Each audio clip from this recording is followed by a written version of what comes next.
भर्ता, स्वामी सो मेरो प्यार, स्वामी मेरो भर्ता, स्वामी समायो आठो जम तन मन की, स्वामी समायो आठो जम तन मन की। कृष्ण जय वृंदावन रसिक मुकुट मणि, जय गोकुल जय राधे जय कृष्ण जय वृंदावन रसिक मुकुट मणि, जय गोकुल। नित्य सेवा नित्य धाम, नित्य पाऊँ आठो जाम, नित्य सेवा नित्य धाम, नित्य पाऊँ आठो जाम। राख रुचि सो जय ठाकुरानी, राख रुचि सो जय ठाकुरानी। कृष्ण जय वृंदावन रसिक मुकुट मणि, जय गोकुल जय वृंदावन रसिक मुकुट मणि, जय गोकुल।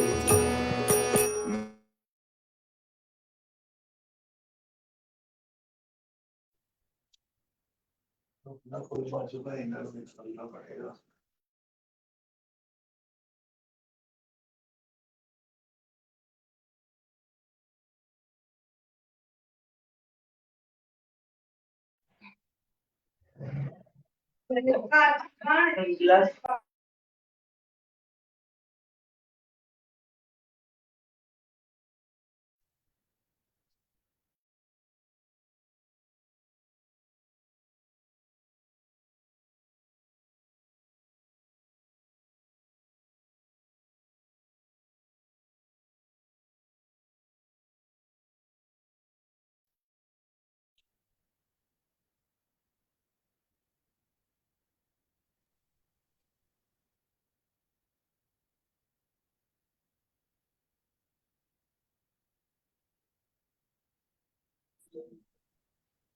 मेरे को यहाँ है ही नहीं।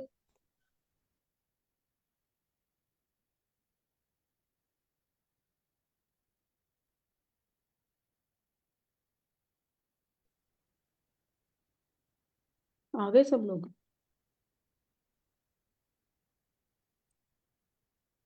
पोस्ट कौन कर रहे हैं?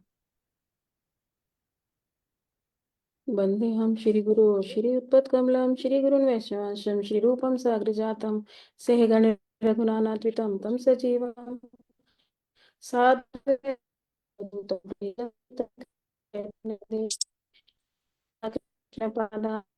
ललिता श्री विशाखान्वितांशम्। ॐ अज्ञानतिमिरान्धस्य ज्ञानाञ्जनशलाकया चक्षुरुन्मिलितं येन तस्मै श्रीगुरुवे नमः। नमो विष्णुपदाय गौरप्रेष्ठाय भूतले श्री श्रीमद्भक्तिवेदान्त स्वामी नामिने। नमो विष्णुपदाय कृष्णप्रेष्ठाय भूतले श्री श्रीमद्भक्तिवेदान्त स्वामी नामिने। नमो विष्णुपदाय आचार्य सिंह श्री श्रीमद्भक्तिवेदांत केशव गोस्वामी नामिने। सभी गुरु भक्तों के चरणों में दंडवत प्रणाम। सब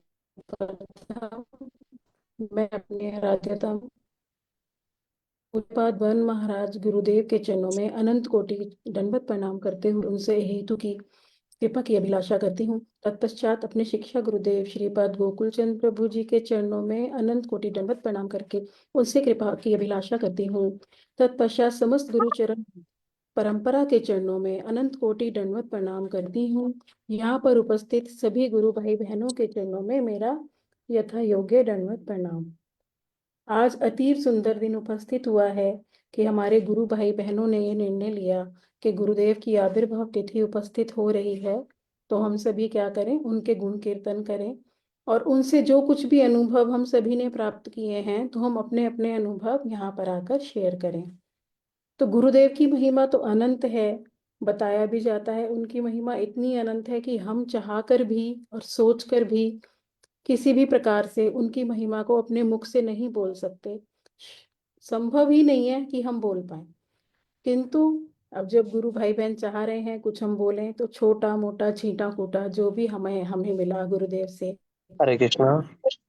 हरे कृष्णा प्रभु जी। चलो प्रणाम दीदी। धन्यवाद जी, धन्यवाद। सॉरी दीदी, मैं आपके बीच में डिस्टर्ब कर रहा हूँ। हाँ जी। पहले एक्चुअली मैं थोड़ा सा बताना चाहता था सबको कि सुचित्रा दीदी के बारे में। हाँ जी, बताइए बताइए। मेरे को चिराग नहीं बोला कि आप शुरू हो जाओ, मैं वही वेट कर रही थी कोई बोले पहले, नहीं, एक्चुअली इंट्रोडक्शन तो मैं हो। माइक ऑन करने की कोशिश कर रहा था लेकिन माइक ऑन हो नहीं रहा था मेरा। जी जी जी, तो बोलिए आप। इसलिए तो जी। हरे कृष्णा, दंड प्रणाम सबको। मैं आज शाम प्रभु ने मुझे फोन किया था कि बोला था कि आप थोड़ा सा होस्ट करने का प्रयास करना। तो आज हमारे जो वक्ता हैं स्टार्ट कर रहे हैं सुचित्रा दीदी। तो ये गुरुदेव की बहुत प्रिय हैं और इन्होंने काफी ग्रंथ पे भी काम किया है जो आज हम सब पढ़ रहे हैं, भक्ति भगवान। उस पे इनका बहुत विशेष योगदान है और ये बहुत समय से गुरुदेव पर निर्भर हैं। इनकी जो तबीयत थी पहले और जो आज है वो सब गुरुदेव की ना मतलब विशेष कृपा है। अगर हम देखें ना इनके पुराना मतलब कुछ साल पहले का अगर हम इनके जीवन को देखें और अब देखें तो गुरुदेव ने मानो शक्ति संचार कर दी है इनके अंदर। और ये क्यों किया है? ये सिर्फ ये एकमात्र उनके ऊपर आश्रित है, इसलिए ये सब हुआ है। इन्हीं की कृपा से आज जो इनका सुपुत्र है चैतन्य प्रभु, वो भी आज गुरुदेव की सेवा में लगे हुए हैं। यही माता का काम है कि माता खुद तो सेवा करे करे और साथ में अपने परिवार को भी लगाए। तो आज जो दीदी सेवा कर रही हैं इनके ही आशीर्वाद से इनके पुत्र भी इनकी सेवा में नियुक्त हैं। उनकी जो पुत्री हैं वो भी गुरुदेव की कथा श्रवण करती हैं, दीक्षा ले रखी है और बहुत सेवाएं करती हैं। तो अच्छा है, ऐसे परिवार से हमारा भी नाता है, हम भी इनके साथ जुड़े हुए हैं। तो अब मैं दीदी से प्रार्थना करता हूँ, दीदी आप अपनी अनुभूतियां और गुरुदेव के तो बहुत सारी महिमा पता है आपको, वो सुना के हम सबका कल्याण करें। हरे कृष्णा दीदी। हरे कृष्णा, दंडवत प्रणाम सभी को। श्रीला गुरुदेव की जय। मंगलाचरण तो मैं पहले कर चुकी, तो मैं स्टार्ट करती हूँ अभी, ठीक है। तो हाँ अभी जी दीदी। गुरुदेव की आविर्भाव तिथि के लिए जो हम सब प्रयास कर रहे हैं कि उनका गुण कीर्तन करें। सुना तो हमने परम वैष्णवों से श्रवण किया कि अगर सारे के सारे सागरों को इंक बना दिया जाए और जितने भी पेड़ उपस्थित हैं उनको अगर कलम बना दिया जाए, तो भी गुरुदेव की महिमा इतनी है कि किसी के भी द्वारा संभव नहीं है उनकी महिमा को प्रकाश करना। कुछ तो अभी हमें अनुभूतियां ही नहीं हुई कि उनकी महिमा कितनी है। तो सबसे पहले आती है श्रद्धा की बात कि गुरुदेव के मानविक राज्य का लिया जाके पापा से ले। पापा क्यों? पापा कर देंगे ना।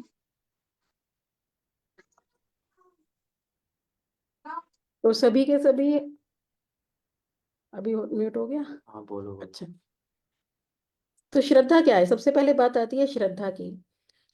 अब गुरुदेव से ही हमने श्रवण किया, श्रद्धा क्या है? गुरुदेव को अगर हम चित मान रहे हैं, उन्हें पहले तो हम अपनी बुद्धि से ये ना देखें कि वो हमारी तरह ही मृत हैं, नहीं, वो चित्त हैं। जब तक हमारा ये दृढ़ विश्वास 100%, 99 भी नहीं, उससे भी काम नहीं चलेगा। चाहे वो बीमार हो रहे हैं, चाहे हरिनाम कर रहे हैं, चाहे वो चल रहे हैं, चाहे वो नहा रहे हैं, हमारा ये दृढ़ विश्वास होना चाहिए कि उनकी हर क्रिया एकमात्र भगवत सेवा के लिए है। वो जो भी, अगर वो सो रहे हैं तो क्या वो भजन नहीं कर रहे? अगर वो, हमें लग रहा है चैंटिंग नहीं कर रहे, इस टाइम गुरुदेव हमसे बात कर रहे हैं, तो भी क्या वो भजन नहीं कर रहे? वो एक स्वरूप में हमसे बात कर रहे होते हैं और एक स्वरूप में अपनी चित सेवा में लगे होते हैं, ठाकुर जी की सेवा में, निकुंज लीला में। तो ये सब हमें अभी धीरे धीरे धीरे हम शिष्यों को अनुभूति होती है, भजन करते करते, गुरुदेव का संग करते करते, कथा करते करते, तब हमें पता चलता है कि हमारे गुरुदेव हैं क्या। सब समय जो एक बात आती है ना, निरंतर सेवा, निरंतर भजन। एक गुरु कौन होता है? जो निरंतर भजन करता है। तो हमने देखा गुरुदेव को, फ्लाइट से आते हैं रात के 2-2 बजे और सुबह 4 बजे फिर मंगल आरती में खड़े होते हैं, फिर हरि कथा करते हैं। उनका भजन, उनका कभी भी नहीं रुकता कीर्तन। अब मैं कैसे मिली गुरुदेव से, ये थोड़ा सा अनुभव शेयर करूंगी। करती तो हर साल हूँ, पर कुछ नए लोग भी होंगे जो जानना चाहेंगे। मैं बहुत 2-3 साल में बेड पे थी, मेरे घुटनों में सीवियर डैमेज हो गया था दोनों में। तो मैं बेड पे पड़ी पड़ी, उससे पहले तो मैं बहुत ज्यादा माया में थी। मतलब मेरे को तो बस बुटीक में, पार्लर, किट्टी पार्टीज, घूमना फिरना, मेकअप, फैशन, और वो भी इतना कि अथाह। 50 शेड लिपस्टिक्स के, 50 आईलाइनर के, 50 नेल पेंट्स, पर्सेस सारे मैचिंग, ब्रांडेड, सब कुछ। यहाँ तक कि कपड़े भी मैं मार्केट से ना लेके, मैंने फैशन डिजाइनिंग का कोर्स किया हुआ है। तो मैं अपने बुटीक पे खुद डिजाइन दे के बनवाती थी, फैब्रिक खरीद खरीद, यही मेरी दिनचर्या होती थी।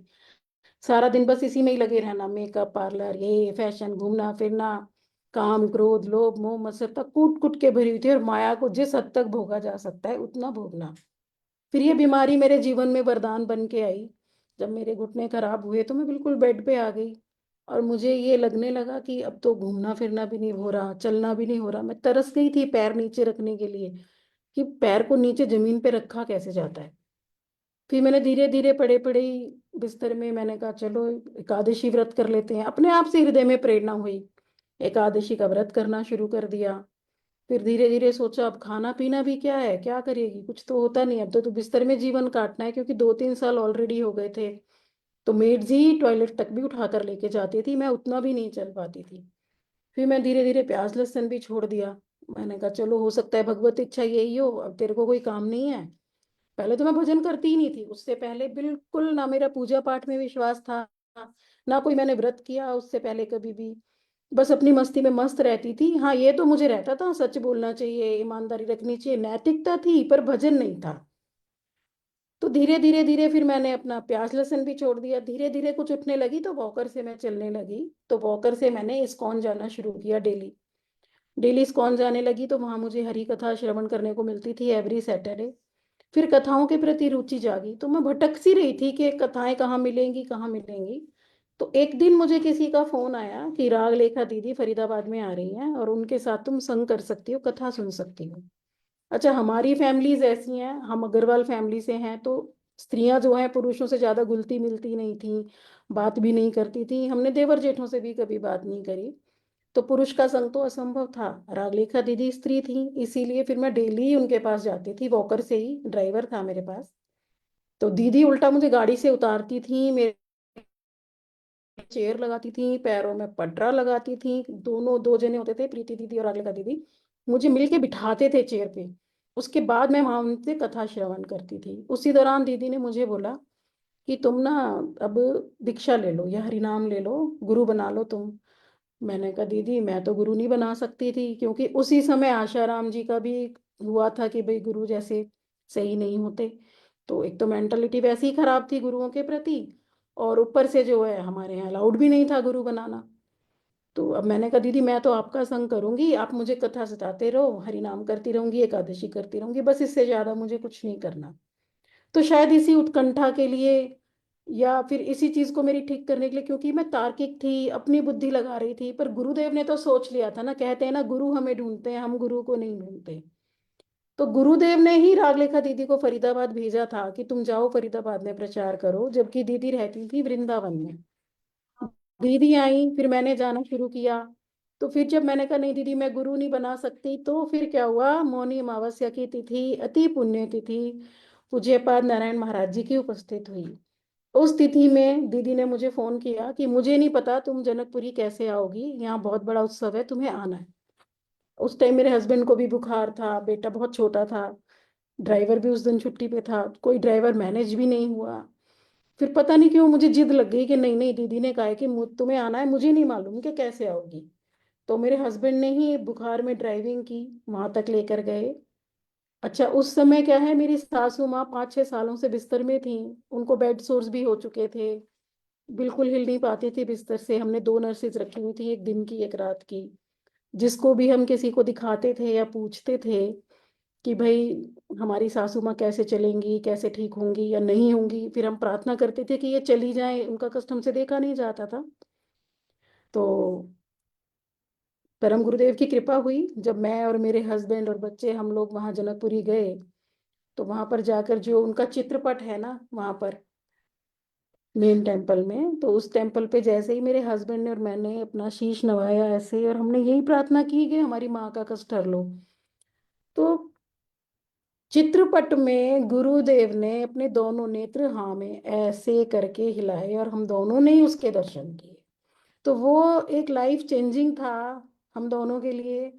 और ये था कि मतलब ये क्या देख लिया, एकदम से ऐसे सुन रह गए हम कि ये हुआ क्या है। तो वो एक ऐसा अनुभव था जिसे शब्दों से तो वर्णन कर पाना संभव नहीं है, मैं फिर भी प्रयास कर रही हूँ कि कैसे एक तार्किक जीव पे जब कृपा करनी होती है गुरु वर्गों को, तो वो कैसे कृपा करते हैं। क्योंकि मैं तो गुरु बनाना ही नहीं चाहती थी, दीदी 100 बार बोल चुकी थी और मैं 100 बार मना कर चुकी थी। पर उस दिन वो हादसा हुआ, उसके बाद हमें अंदर से तो धक हुआ कि ये हमने क्या देख लिया। उसके बाद जैसे ही हम घर आए और घर में आके जैसे ही हमने पहला कदम अंदर रखा, तो मेरी सासू माँ ने उसी समय एग्जैक्ट अपने प्राण छोड़ दिए। तो ये हमारे लिए किसी शौक से कम नहीं था, पर यही हमारे लिए कृपा थी कि गुरुदेव ने हमें दृढ़ निश्चय करवा दिया कि यहाँ पे सतगुरु हैं और यहाँ पे तुम आश्रय लो और मैं तुम्हारा कल्याण करूंगा।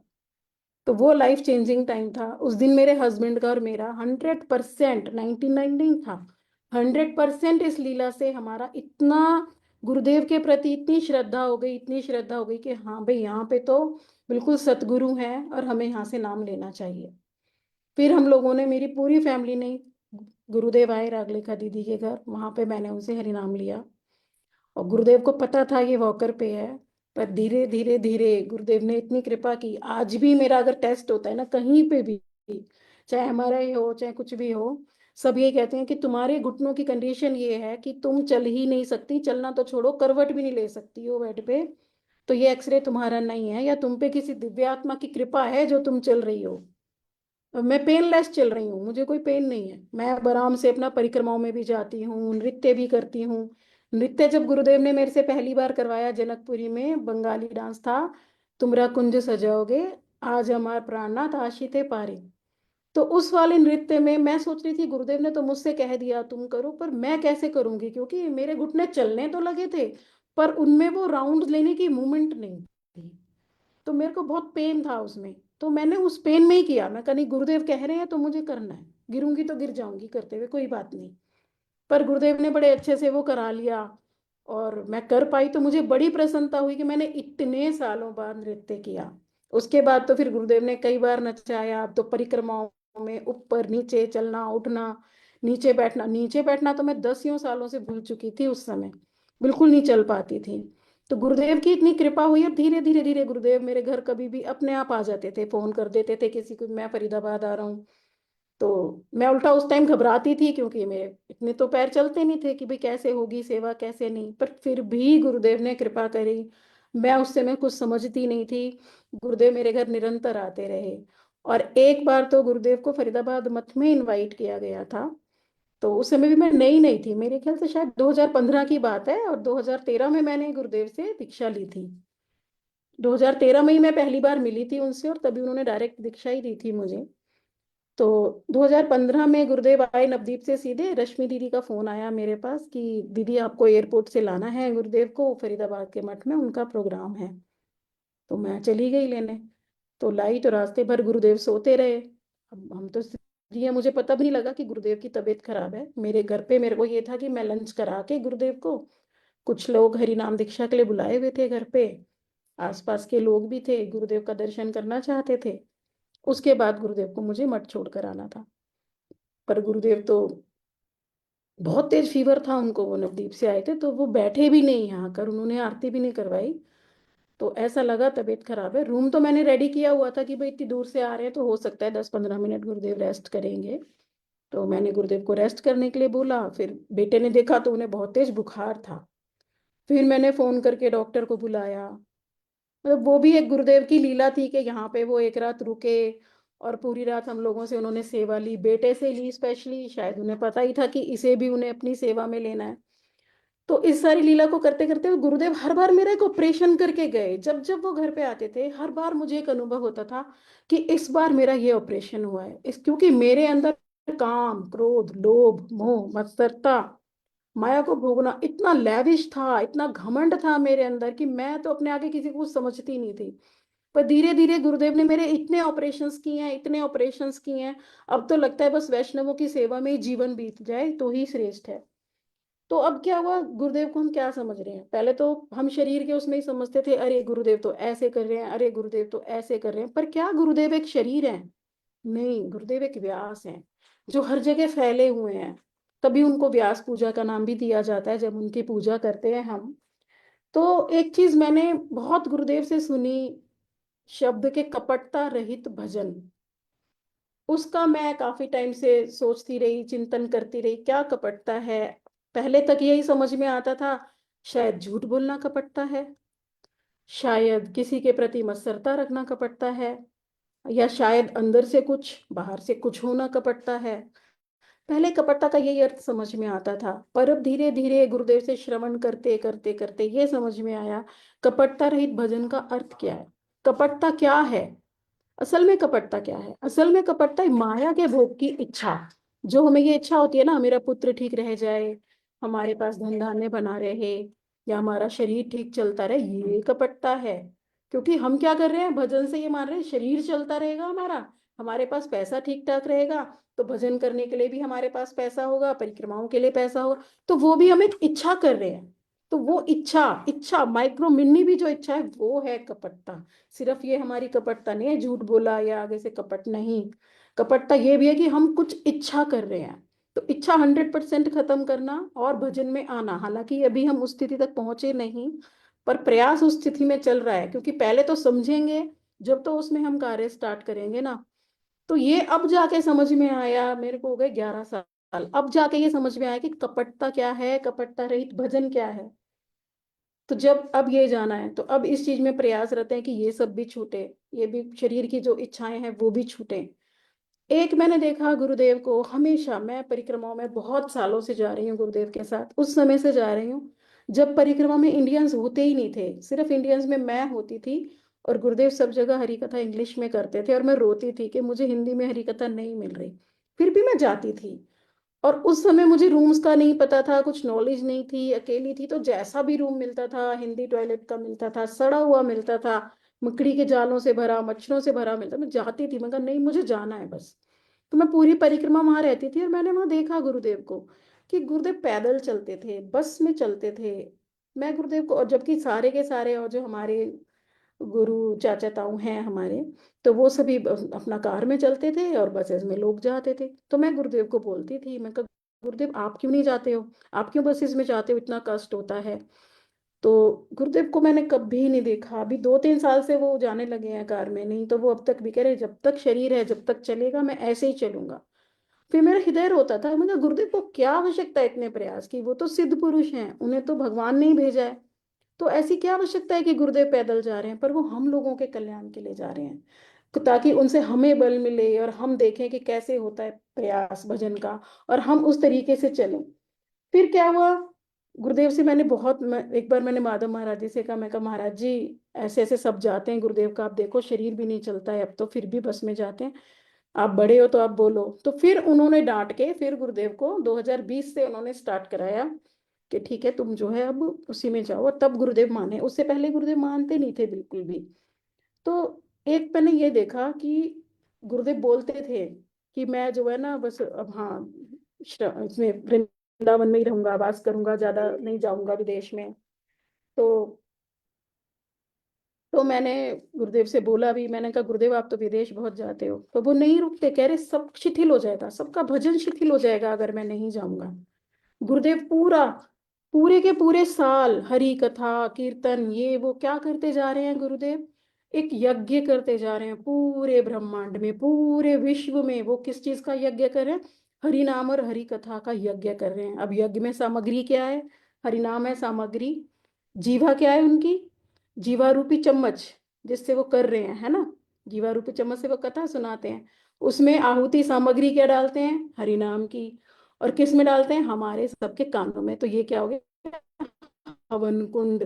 तो हमारे कानों में निरंतर गुरुदेव हवन कुंड कर रहे हैं, तो हवन कुंड है ये, इसमें निरंतर सामग्री डालते जा रहे हैं अपनी जीवा रूपी चम्मच से, और हमारा कल्याण करें। सोचो हम कितने भाग्यशाली हैं कि निरंतर बिना रुके, आज भी अगर गुरुदेव को ऑनलाइन देखो, जिस समय आप मोबाइल को लोगे दिन रात गुरुदेव लाइव होते हैं।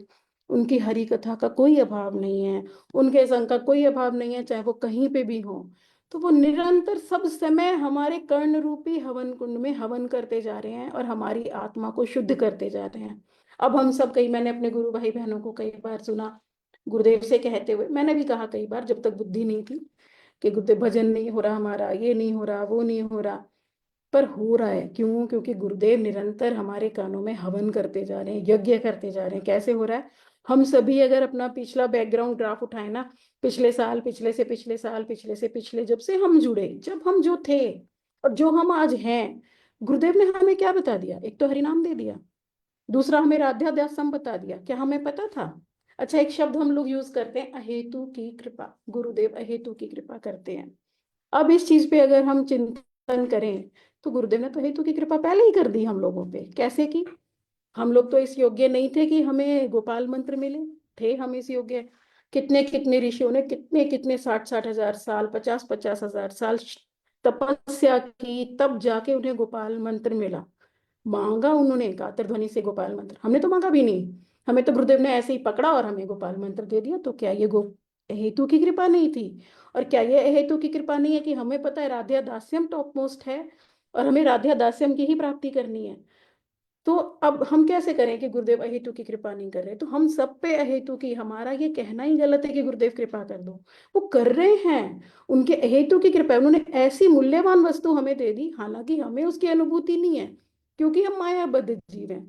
पर गुरुदेव ने दे दी हमें ऐसी वस्तु कि तुम लो और तुम करो। उसको करने से ही हमारा आत्मस्वरूप एक दिन प्रकट हो जाएगा।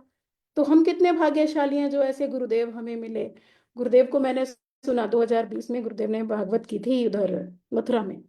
तो मैं गई थी वहां पे और कुछ मेरे गुरु भाई बहन और भी गए थे वहां।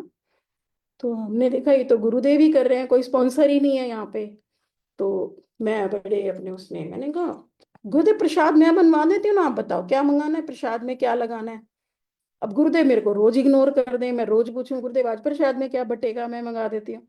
गुरुदेव मुझे रोज इग्नोर कर दें। तो एक दिन मैंने पूछा उनसे, मैं कहा गुरुदेव आप कोई सेवा ही नहीं ले रहे, क्या बात है? तो गुरुदेव ने ऐसे, तुम करोगी सेवा? तुम आयु बड़ी सेवा करने वाली, वो इतना बड़ा भगवान है, उसको आवश्यकता है तुमसे सेवा की? वो तुम्हें देगा कि तुम उसे दोगी? मेरे तो उस दिन मुझे पता लगा कि ये भी मतलब एक सेवा भी किस भाव से होनी चाहिए। तो ये धीरे धीरे धीरे गुरुदेव ने ऑपरेशंस किए हैं कि गुरुदेव से कैसे संबंध बनाना चाहिए। गुरुदेव की सेवा उनकी प्रसन्नता से होनी चाहिए, अपनी प्रसन्नता के लिए नहीं, अपनी आत्मसंतुष्टि के लिए नहीं, अपनी प्रतिष्ठा के लिए नहीं। अंदर से चुपचाप जो गुरुदेव चाहते हैं, जैसे वो चाहते हैं। अगर हम चाहते हैं वो हमारे घर पे आए और यहाँ पर हरी कथा करें या प्रोग्राम करें और गुरुदेव के पास समय नहीं है, तो हमें उन्हें प्रेशराइज नहीं करना चाहिए। अगर गुरुदेव हवन नहीं करना चाहते, सिर्फ कथा करना चाहते हैं, तो भी हमें, क्योंकि वो तो अपने आप ही यज्ञ है। तो गुरुदेव की प्रसन्नता ही एक सेवक का परम सर्वोच्च उद्देश्य होना चाहिए कि गुरुदेव की सेवा किस प्रकार से होगी। गुरुदेव जिसमें प्रसन्न हो, जिसमें गुरुदेव की सेवा, गुरुदेव को ये लगे कि हाँ मैं ये चाहता हूँ। जब गुरुदेव बोले ना मैं ये चाहता हूँ, अच्छा ठीक है गुरुदेव, उसमें हमारा बट परंतु लेकिन किंतु नहीं होना चाहिए। बहुत से अपराध किए मैंने गुरुदेव के चरणों में, क्योंकि अज्ञानी थी, पता ही नहीं था, अपनी ही तुष्टि के लिए करती चली जा रही थी। पर हाँ, गुरुदेव ने बहुत कृपा की, धीरे धीरे धीरे धीरे हर चीज में ऑपरेशन किया, हर चीज में समझाया, कथाओं के माध्यम से यज्ञ कर करके हमारे आत्म स्वरूप को जगा रहे हैं वो। उसके समय तो नहीं हो गया? समय हो गया क्या? 4 मिनट है। अच्छा, तो गुरुदेव जो सब जगह घूमते जा रहे हैं, करते जा रहे हैं और हमारे ऊपर हेतु की कृपा करते जा रहे हैं और उनके प्रति श्रद्धा डेवलप कर रहे हैं। मैंने अपने गुरु भाई बहनों में भी देखा, बहुत श्रद्धा है। सभी जहां तक है गुरुदेव को चित्त स्वरूप में ही मानते हैं। और ये ही अगर एक जन्म में उपलब्धि हो जाए ना कि गुरुदेव हमारे चित्त हैं, तो हमारे कल्याण को कोई रोक नहीं सकता। और गुरुदेव की कृपा हम सब भाई बहनों ने कभी ना कभी, कैसे ना कैसे, किसी ना किसी रूप में हमने ऐसे अनुभव किया है, ऐसे अनुभव किया है। मतलब किसी किसी से तो मैंने ये भी श्रवण किया है कि जैसे वो किसी मुसीबत में थे तो एकदम से सामने ऐसे गुरुदेव प्रकट हुए, चाहे वो अमेरिका में हो चाहे लंदन में हो। एक वाक्य बताती हूँ, शायद मैंने ये वाला कभी शेयर नहीं किया। यहाँ फरीदाबाद में एक दीदी हैं, तो वो एक बार कहीं से आ रही थी रिक्शा में, ऑटो में। तो उनके पास एक स्त्री और एक पुरुष उनके साथ में चढ़ गए वहां पे। उनके उस टाइम उनके, वो किसी फंक्शन से आ रही थी, तो उनके बैग में बहुत सारा गोल्ड था उस समय। तो उन्होंने उनको कुछ सुंघा दिया, उन्हें भनक लग गई होगी, उन्होंने सुंघा के उन्हें बिल्कुल ऐसे हो गई, वो उन्हें पता ही नहीं है, बस वो देख रही हैं, वो मूव नहीं कर पा रही थी कुछ भी। तो गुरुदेव शायद उस समय लंदन में थे। तो वो जैसे वो बैग उनके हाथ से ले रहे थे तो एकदम से उसको ऐसा लगा कि सामने गुरुदेव बैठे हैं और उन्होंने वो बैग उनसे छीन लिया। और वो उसके हाथ में देखे, उसे एकदम से चेतना आ गई और फिर गुरुदेव गायब हो गए। वो धक से रह गई एकदम। वो सब कुछ छोड़ छाड़ के सीधा मेरे पास आई, बहुत देर तक रोई और बोली दीदी आज मैंने ऐसे अनुभूत किया है। तो ये इस चीज का प्रमाण है, क्योंकि ये परम गुरुदेव ने भी बोला और गुरुदेव ने भी बोला कि मैं तुम्हारी श्वास से भी ज्यादा तुम्हारे नजदीक हूँ। तो जिस समय भी हम सब पर कभी कोई कष्ट आता है, मेरे साथ भी बहुत हुआ, कभी मैं स्कूटी से गिर गई, कभी कार से गिर गई, कभी सड़क पे गिर गई, पर ऐसे लगा बस किसी ने गोदी में आके एकदम से उठा लिया और बचा लिया, कभी बस ही गुजर गई पूरी सामने से। ये सारे अनुभव हम सभी के होंगे कि गुरुदेव कैसे हमारे नजदीक हैं, वो हमें जता देते हैं कि मैं यहीं खड़ा हूँ। और वो हमारी रक्षा करते हैं, क्यों? ताकि हम भजन कर पाए, माया में जाने के लिए नहीं। और एक चीज और, गुरुदेव बार बार कहते हैं ना, एकांतिक भजन, एकांतिक भजन। तो एकांतिक भजन पे भी अगर हम चिंतन करें, क्या क्या सिर्फ कृष्ण की पूजा और गुरुदेव के प्रति निष्ठा ही एकांतिक भजन है? इस सब पे भी हमें गहन विचार करना पड़ेगा।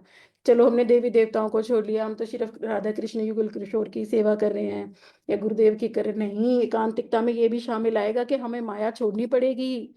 हमारे जो माया माया से जितने भी रिलेशंस है ना, चाहे हमारे माँ बाप के हैं, जो भी हमें डिस्टर्ब करते हैं, जो हमारे रिश्तेदार हैं, पड़ोसी हैं, उनको भी छोड़कर फिर एकांतिक भजन। एकांतिक क्या होगा? भक्तों के साथ में। अब भक्तों को तो हमें छोड़ना ही पड़ेगा, क्योंकि ये तो हमें तंग करते रहेंगे, ये तो चाहते रहेंगे हमारे फंक्शंस में तुम आते रहो, हमारे दुख में आते रहो, हमारे समय को हम ये नष्ट करेंगे। तो इसीलिए हमें भक्तों का संग बढ़ाना पड़ेगा। और एकांतिक भजन जब होगा, जब हम अपने रिश्तेदारों का भी संग छोड़ के सिर्फ भक्तों के संग में रह के भजन करेंगे, गुरुदेव की वाणी को सुनेंगे और उनकी सेवा करेंगे। तो समय का मुझे लगता हो गया, इसलिए वांछा कल्पतरुभ्यश्च कृपा सिंधुभ्यैव च पतितानां पावनेभ्यो वैष्णवेभ्यो नमो नमः। वाणी कभी चुप नहीं होती। हरे कृष्णा दीदी। हरे कृष्णा प्रभु जी। बहुत सुंदर, आपने स्टार्ट किया श्रद्धा से जी और जी। लास्ट तक आपकी श्रद्धा ही चलती रहे। तो ऐसा ही है, श्रद्धा ही हमारी भक्ति का बैकबोन है। और जैसे पूज्य पास श्याम प्रभु ने भी जो ये प्रोग्राम चलाया, जी ये इसीलिए चलाया, मेन पर्पस यही है कि एक दूसरे से ये अनुभूति जान के हमारे गुरुदेव के प्रति है। तो इस श्रद्धा को बढ़ाने के लिए ही ये सारे मतलब जो प्रयास किया जा रहा है श्याम प्रभु द्वारा, ये इसीलिए हो रहा है। तो जो आपने बताया ना ऑपरेशन वाला, जी। ऑपरेशन भी हाँ गुरुदेव करते हैं। और परम गुरुदेव ने तो यहाँ तक बोला अपनी कथा में कि इस ऑपरेशन थिएटर में अगर कोई गया और वो अपना ऑपरेशन में आधा छोड़ के अगर निकल गया ना, तो उसका और नुकसान हो जाता है। ऑपरेशन में घुस जाओ ऑपरेशन थिएटर में, तो जब तक ऑपरेशन पूरा ना हो जाए ना, तब तक बाहर मत निकलो। तो अभी हम ऑपरेशन थिएटर में ही हैं और हमको तब तक ही वहीं रहना है जब तक हमारा इलाज पूरा नहीं हो जाए। तो बहुत अच्छा लगा। और एक जो आपने ये अहेतु की बात बताई, ये बहुत सुंदर है कि हाँ गुरुदेव ने हम पे अहेतु की ही कृपा करी है। ऐसी कृपा और कोई नहीं कर सकता, सिर्फ गुरु वर्ग ही कर सकते हैं। बहुत बहुत धन्यवाद दीदी आपका अपना एक्सपीरियंस आप शेयर करने के लिए। धन्यवाद प्रभु जी। अब मैं आगे राधा दासी दीदी हैं हमारी, तो मैं उनसे प्रार्थना करूंगा कि वो अपना माइक ऑन करें। और हरे कृष्णा दीदी। प्रणाम। धन्यवाद, प्रणाम दीदी, कैसे हो आप? बस ठीक हूँ प्रभु जी। मैं थोड़ा सा बस ये बोलना चाहता हूँ सबसे जी कि ये जो दीदी हैं, इनकी भी श्रद्धा बहुत है गुरुदेव के प्रति। कहीं भी रहती हैं, किसी भी अवस्था में है, बस हर समय गुरुदेव का स्मरण ही करती रहती हैं। तो जब भी हमको मठ में मिलती हैं तो हमेशा ऐसे ही मुस्कुराती रहती हैं और हमेशा गुरुदेव के बारे में ही चर्चा करती हैं और किसी के बारे में। तो भक्तों के लक्षण यही होते हैं कि वो जब भी चर्चा करेंगे, वो भगवान की या गुरु की ही चर्चा करेंगे। तो मैं दीदी से प्रार्थना करता हूँ कि वो अपनी अनुभूति गुरुदेव के बारे में कुछ बताएं। हरे कृष्णा दीदी। हरे कृष्णा प्रभु जी, दंडवत प्रणाम। अभी हमने दीदी का सुना, इतना अच्छा लगा और ऐसा डर लग रहा है कि मैं क्या बोलूं। मुझे तो कुछ भी इतना आता नहीं है कि जो दीदी ने बोला मैं बोल पाऊंगी भी या कुछ नहीं बोल पाऊंगी। तो फिर भी गुरुदेव के चरणों का आश्रय लेकर कोशिश कर रही हूँ। ओम अज्ञानतिमिरान्धस्य ज्ञानाञ्जनशलाकया चक्षुरुन्मीलितं येन तस्मै श्रीगुरुवे नमः। गुरुवे गौरचन्द्राय राधिकाय तदालये कृष्णाय कृष्णभक्ताय तद्भक्ताय नमो नमः। नाम श्रेष्ठं मनुमपि सच्चिपुत्रं तस्वरूपं श्रीरूपं तस्यागजं रूपुरी माथुरी गोष्ठवटी राधा कुंडम गिरवर महो राधिका माधव श्याम प्राप्त यश प्रथित कृपया श्री गुरुवं तम नतोस्मि।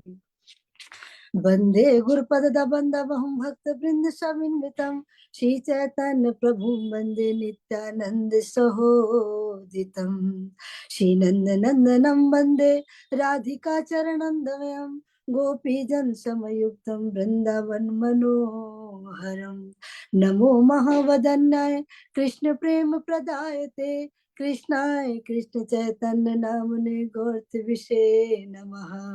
हे कृष्ण करुणा सिंधु दीन बंधु जगतपते गोपेश गोपिका कांत राधा कांत नमोस्तुते।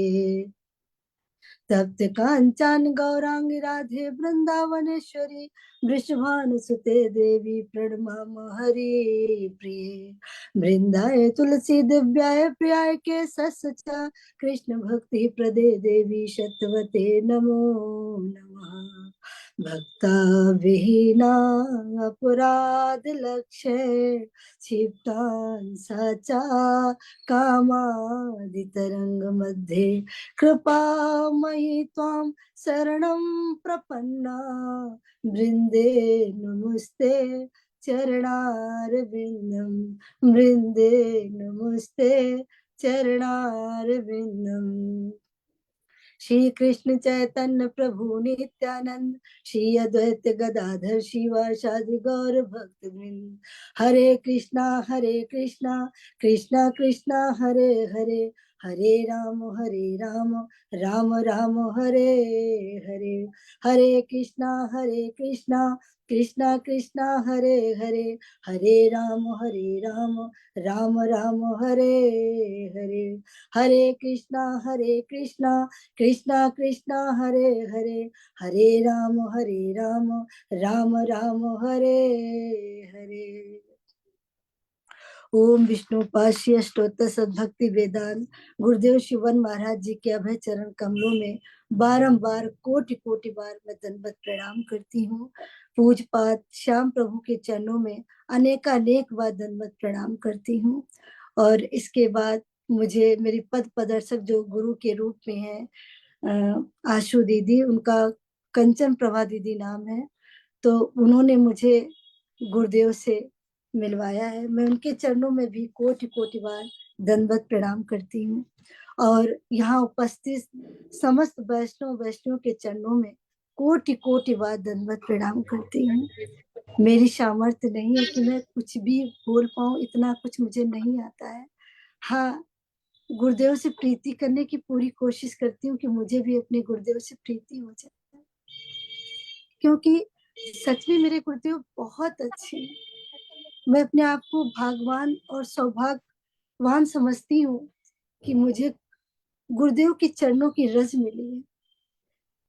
और ये गुरु वैष्णव की कृपा है कि मैं आप सबके सामने कुछ बोलने की कोशिश कर रही हूँ गुरुदेव के चरणों का आश्रय लेकर, कि अपनी मैं कुछ, श्याम प्रभु जी ने कहा कि मैं अनुभूतियां व्यक्त करूं, क्योंकि इससे ज्यादा मुझे कुछ आता नहीं है। गुरुदेव ही जीव के हृदय का जो अंधकार है उसको गुरुदेव ही दूर करते हैं। गुरुदेव ही करुणा के सागर है, दया के सागर है। गुरुदेव जगत के जीवन स्वरूप है। गुरुदेव जैसे अब तक अपने चरणों की छाया हमको प्रदान की है, ठीक उसी प्रकार मेरी हाथ जोड़कर अपने गुरुदेव से प्रार्थना है कि वो जीवन भर मुझ पर अपनी कृपा बनाए रखें और मेरा मार्गदर्शन करते रहें। पहली अनुभूति है कि मैं जब सभी दीदी लोगों को, समस्त वैष्णव को देखती थी, गुरुदेव के संग, वैष्णव के संग जब परिक्रमा करते थे, और मैं सोचती थी कि क्या कभी इस जीवन काल में मैं वृंदावन की परिक्रमा कर पाऊंगी, गोवर्धन की परिक्रमा कर पाऊंगी। ऐसा सोचती थी। जब लाइव देखती थी तो ऐसा लगता था कौन सा ऐसा दिन होगा, क्योंकि जब हम ई रिक्शा से परिक्रमा करते हैं तो वो मुझे परिक्रमा नहीं लगती है, मैंने आत्मा को संतुष्टि नहीं मिलती है। पर गुरुदेव, जो भक्त के हृदय में कुछ आता है उसको गुरुदेव जानते हैं और गुरुदेव उसकी व्यवस्था भी बना देते हैं। हमारा कोई रिजर्वेशन नहीं था, कोई रूम बुक नहीं था। अचानक 2023 में रिजर्वेशन हुआ, हम गोवर्धन पहुंच गए। बच्चों की वीक दीपावली के टाइम छुट्टी भी होती 4-5 डेज की। हम लोग 5 डेज के लिए गोवर्धन गए और गुरुदेव के साथ मैंने इतनी खुशी का ठिकाना नहीं रहा कि जिस परिक्रमा को मैं लाइव देखती थी, आज मैं साक्षात्कार में देख रही हूँ। और गुरु वैष्णव के साथ परिक्रमा करने का जो आनंद है वो मैं शब्दों के द्वारा नहीं बता पाऊंगी। वो उत्कंठा, वो खुशी। और प्राण गोविंद दास जी प्रभु जी ने कहा था कि गुरुदेव का एक गीता जयंती पे लास्ट ईयर बताया था कि गुरुदेव पीछे मुड़ के नहीं देखते, कहते पीछे मुड़ के नहीं देखना है। पर मैं बद्ध जीव, पुत्र और पुत्री पीछे थे, भीड़ बहुत ज्यादा थी, कहीं वो इधर उधर ना हो जाए, तो मुझे पीछे मुड़ के देखना पड़ता था। जानती थी, हर पल याद था कि प्रभु जी ने कहा पीछे मुड़ के नहीं देखना। गुरुदेव कहते पीछे भक्ति में अगर आगे बढ़ना है तो पीछे मुड़ के नहीं देखना है। लेकिन मेरी कमजोरी थी या बदजी हूँ जो भी है, बच्चों की खातिर मुझे बार बार पीछे मुड़ मुड़ के देखना पड़ रहा था। ऐसा लग रहा था बच्चे नहीं आते तो ठीक था, कम से कम मैं आगे आगे चिंता नहीं रहती कि बच्चे कैसे, क्या मैं आगे आगे निकल जाती। जैसे हस्बैंड, उनको नहीं है कि कहाँ बच्चे कहाँ मैं हूँ, ये नहीं, उनको बस गुरुदेव के संग चलना है। लेकिन फिर भी मुझे गुरुदेव का वैष्णव का साथ मिला, ये बहुत बड़ी अनुभूति है। जिसको डिस्क की इतनी बड़ी दिक्कत है, जैसे कि दीदी ने बताया घुटने खराब, मेरे भी घुटने काफी हद तक खराब है और सोल में भी फ्लैट फुट भी हो गया है। बिना शूज के मैं पैर नहीं रख सकती हूँ। थोड़ा चलने के बाद इतना दर्द होता है कि बिना पेन किलर लिए मुझे दर्द नहीं जाता। कम से कम 1 वीक तो रहता ही रहता है बहुत ज्यादा। लेकिन हमने अपने गुरु के साथ, अपने गुरुदेव के साथ, अपने वैष्णवों के साथ जो गोवर्धन परिक्रमा की, मुझे पता ही नहीं चला कब परिक्रमा हो गई और बिल्कुल भी मेरे दर्द नहीं हुआ। ये बहुत बड़ी अनुभूति मुझ जैसे बदजीव के लिए कि मैंने इस जीवन काल में सोचा नहीं था कि मैं परिक्रमा गुरु वैष्णव के साथ कर पाऊंगी। लेकिन गुरुदेव ने मेरे हृदय की, मेरे हस्बैंड के हृदय की बात जान ली थी, उन्होंने व्यवस्था करी और मैं उनके साथ परिक्रमा कर पाई। फिर नवदीप धाम की परिक्रमा जब समय आया तब लाइव देखती थी। जगह जगह पे जब प्रसादा होता था और परिक्रमा जाती थी, जब गुरुदेव भागवत करते थे, स्क्रीन के पीछे नवदीप धाम का जो पिक्चर चलते थे, तब ऐसा लगता था इतनी भीड़ में, मेरे हस्बैंड भी कहते थे इतनी भीड़ में हम दोनों की सामर्थ्य नहीं है कि हम नवदीप धाम जाके परिक्रमा कर पाए। ये बात भी मेरे गुरुदेव जान गए और उन्होंने ऐसी व्यवस्था बना दी उस भीड़ में। ऐसे, हाँ ये सच है कि हम पैदल नहीं कर पाए। जो छोटी परिक्रमा 1 या 2 थी वो दोनों ने पैदल की थी, लेकिन हमने ई रिक्शा से परिक्रमा की। बहुत आनंद मिला, बहुत खुशी मिली, जो कभी सोचा नहीं था, जो मेरा एक सपना बनकर रह जाता। लेकिन गुरुदेव ने हम दोनों की उंगली पकड़कर नवदीप धाम की परिक्रमा करवा दी और दूसरे साल बेटी को भी बुला लिया। कोई चांस नहीं था, बेटी के 10th क्लास के बोर्ड एग्जाम थे, लेकिन इलेक्शन की वजह से एग्जाम जल्दी हो गए और मुझे जाने का अवसर मिल गया। इस बार मुझे जाने को मिलेगा कि नहीं मिलेगा 2025 में, क्योंकि 11th क्लास है, मार्च तक पेपर चलते हैं। अगर गुरुदेव की कृपा होगी तो शायद इस बार भी मुझे जाने का मौका मिले। ये भी बहुत बड़ी अनुभूति है। ये सच है कि मेरी कोई भी एकादशी नहीं छूट रही थी, लेकिन जब मैं नवदीप धाम गई, अचानक मुझे फीवर हो गया बहुत ज्यादा और वॉमिटिंग शुरू हो गई। मैं पूरी कोशिश की कि मुझे मेडिसिन ना लेनी पड़े, लेकिन मुझे वहां मेडिसिन लेनी पड़ी 2:30-3 बजे, क्योंकि ऐसा लग रहा था कि पूरी एडमिट होने की कंडीशन बन रही थी। फिर भी गुरुदेव से प्रार्थना करी और नित्यानंद प्रभु जी से हमने बहुत प्रार्थना की कि कहीं ऐसा ना हो, जग हंसाई ना हो जाए कि कहाँ गए थे, कैसे आए, कहीं ऐसी सिचुएशन ना आ जाए कि मुझे यहाँ से लाद के लेके जाया जाए।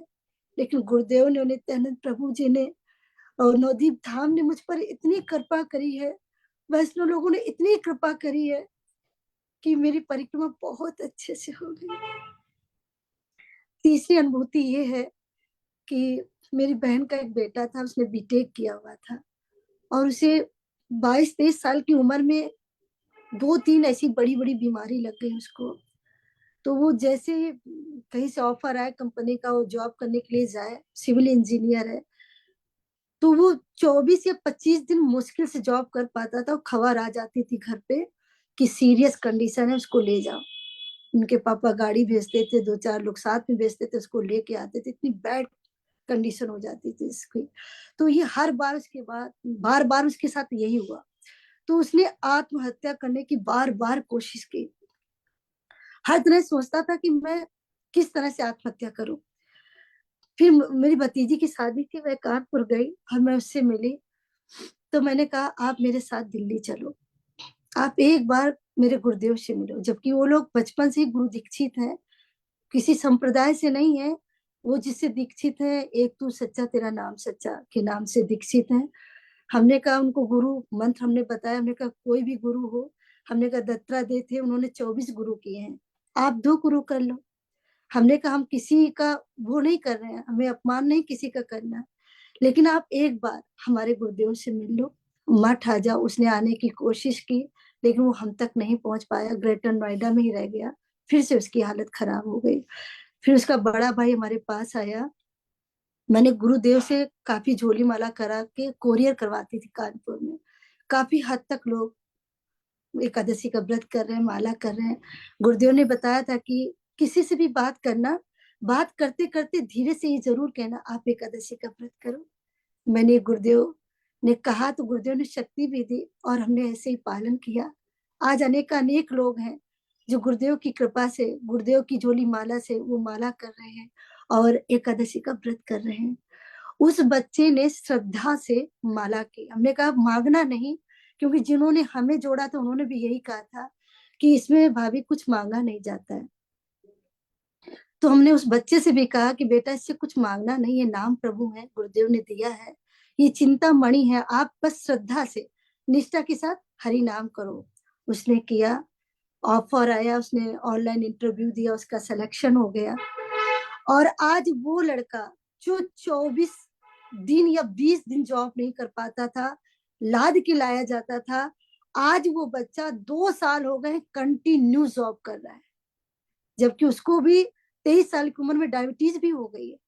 अब कहता है जो करेंगे नाम प्रभु करेंगे, गुरुदेव करेंगे। अभी गुरुदेव से मिल नहीं पाया है, वो अभी दिल्ली तक नहीं आ पाया। जब भी कोशिश करता है कुछ ना कुछ उसके साथ बड़ी घटना घटती, नहीं आ पाता है। और अपनी पेमेंट का 10वां भाग गुल्लक में निकालता था। वो गुल्लक उसने, जब मैं कानपुर में गई थी, वो गुल्लक उसने मुझे दी और मैंने गुरुदेव को दी गुल्लक। और स्वाति दीदी से कहा दीदी फोटो खींच लो, मुझे उस बच्चे को भेजना है ताकि उसको लगे कि हाँ मौसी ने गुरुदेव तक हमारी गुल्लक भेज दी है। तो ये बहुत बड़ा अनुभव है। और उसकी मम्मी घर में, हमने कहा तुलसी ज्यादा से ज्यादा लगाओ। गुरुदेव कहते हैं घर में तुलसी का होना, गंगा जल का होना, गीता का होना अति आवश्यक है। दीदी ने बात मानी, जबकि वो दीक्षित है, अपने बहुत गुरु सेवा करती हैं। हमने कहा अगर आप मेरे गुरुदेव से जुड़ी होती, मेरे संप्रदाय से जुड़ी होती, आप जितना जितना करती हो आप पता नहीं कहाँ पहुंच जाती। तो उन्होंने तुलसी सेवा की है। उनके घर में, हमारे पास फोटो नहीं है, इतने बड़े बड़े तुलसी महारानी के वृक्ष हैं, खूब सेवा करती हैं और हरि नाम करती हैं। सबसे छुपा के करती है, क्योंकि उनका पूरा गांव ठाकुरों का ही है और सभी लोग वो गुरु से ही दीक्षित है, एक तू सच्चा तेरा नाम सच्चा। तो वो छुपा के माला करती है कि कोई जान ना पाए, क्योंकि बहुत लोग हैं मजाक उड़ाते हैं, हंसी उड़ाते हैं। तो वो छुपा के माला करती हूँ। उनको इतना विश्वास हो गया है कि आज जो कुछ भी मेरे घर में परिवर्तन हो रहा, कि इतनी बड़ी बड़ी बीमारी होते हुए भी वो जॉब कर पा रहा है। बीमारी जैसी है वैसी है, लेकिन उसको ये अनुभव नहीं होता कि हाँ बीमारी, दवाई भी चल रही है। क्योंकि डायबिटीज के साथ तो 4-5 तो आराम से और सी बीमारी चलती, बीपी हाई हो जाता है, लीवर में भी हो जाता है, किडनी में भी चीजें हो जाती हैं। बाहर रहता है, घर का खाना भी नहीं मिलता है, 400-450 उसकी डायबिटीज रहती है। लेकिन नाम प्रभु पे वो इतना विश्वास करता है कि अब जो कुछ करेंगे नाम प्रभु करेंगे, हमारा जीवन इन्हीं पे आश्रित है, हमें यही चला रहे हैं, कैसे चला रहे हैं मैं नहीं जानता हूँ। तो ये बहुत बड़ी अनुभूति है। और अभी गुरुदेव ने गीता जयंती आने वाली थी, 2-3 दिन पहले कथा आई थी गीता, श्रीमद् भगवत गीता पे 18 अध्याय पे 18 नाम बताए थे। तो गुरुदेव ने कहा था कि श्रीमद् भगवत गीता पे गंगा जल चढ़ाओ, तुलसी चढ़ाओ और इन नामों का स्मरण करो, आपको अनुभूति जरूर होगी। सच में गुरुदेव के जो वचन है, जो भी कहते हैं वो बिल्कुल सत्य कहते हैं। सच में जो अनुभूति वो हुई है, मैं वो नहीं बता पाऊंगी, शब्दों में बता ही नहीं पाऊंगी कि कितनी बड़ी अनुभूति है। मैं उन नामों को अपने मुंह से उच्चारण करके स्मरण करती हूँ। मैं सुबह उठते ही स्मरण करती हूँ, रात में सोने से पहले स्मरण करती हूँ। गंगा गीता सावित्री सीता सत्यवती प्रतिव्रता, पतिव्रता प्रतिवत गंगा गीता सावित्री सीता पत्रवती, सीता सत्यवती प्रतिव्रता, अर्धमत्ता चिराग नंदा भवनाशनी भ्रांत नाशनी, वेदित्रे ही परमानंद सुधी भोक्ता ज्ञान मंजरी। मुझे लगता है मुझसे एक या दो नाम छूट गए हैं। हाँ, ब्रह्म गंगा गीता सावित्री सीता सत्यवती प्रतिव्रता, ब्रह्मवल्ली ब्रह्म विद्या त्रिसंध्या मुक्त पुरुष, अर्धमत्ता चिराग नंदा भवनाशनी भ्रांत नाशनी, वेदते ही परमानंद सुधी भोक्ता ज्ञान मंजरी। हमें इसमें 17 नंबर पे जो है उसमें हमें थोड़ा सा डाउट हो रहा है, तो मैं अपने समस्त वैष्णव से प्रार्थना करूंगी कि इसमें जो गलत हो वो मुझे जरूर बता दें, क्योंकि हमने 2-3 बार वो कथा सुनी थी गुरुदेव की, लेकिन उसमें जिस हर चैप्टर में गुरुदेव बताते थे कि इसका ये नाम है, लेकिन जो 17 नंबर पे आया तो उसमें ऐसे नहीं बोला। लेकिन मैंने बहुत कोशिश की, मैं समझ नहीं पाई, तो मैं आप सभी से प्रार्थना करूंगी कि आप ये नाम हमें 17 नंबर पे मुझे डाउट है, सुधी भोक्ता है या कुछ और है, वो आप लोग मुझे जरूर बताना। और सबसे बड़ा अनुभव, जो बेटा हॉस्टल में रहता है, मेडिकल में उसका सिलेक्शन हुआ था, तो इतनी बड़ी संख्या में मेस में प्रसादा बनता है, एक अकेले मेरे बच्चे के लिए वैष्णव प्रसादा बनता है। ये बहुत बड़ी गुरुदेव की कृपा है। गुरुदेव ने कहा था जाओ तो कोशिश तो करो, हो जाएगा। और गुरुदेव ने कहा था, कोशिश की, एक बार कहा, पर मेस के डायरेक्टर ने एक बार भी मना नहीं किया कि इस बच्चे के लिए अलग से प्रसादा नहीं बनेगा।